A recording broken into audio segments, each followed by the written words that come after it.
the problem with Dr. Google, so to speak, is that especially when it comes to the low carb and like ketogenic space, there's so much information on the internet that is conflicting.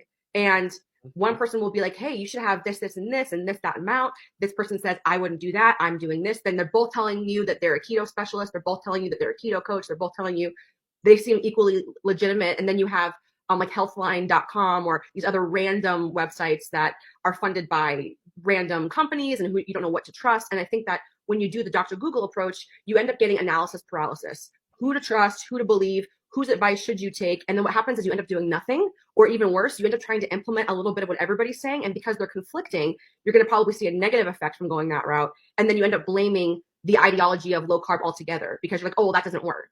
And what really is the case is that you didn't necessarily either do it correctly, or another point that kind of happens with Dr. Google is that you are an individual.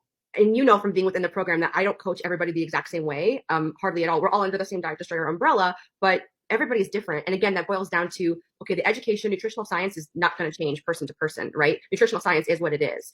But when it comes to the formatting of, okay, now that we know all this, how do I implement it into my life? That's going to have to vary person to person.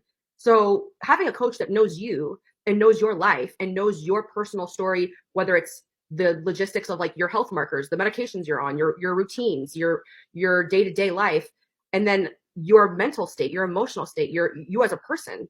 How do we now take all of these things and build it onto you? That's not something you're going to be able to figure out with Dr. Google.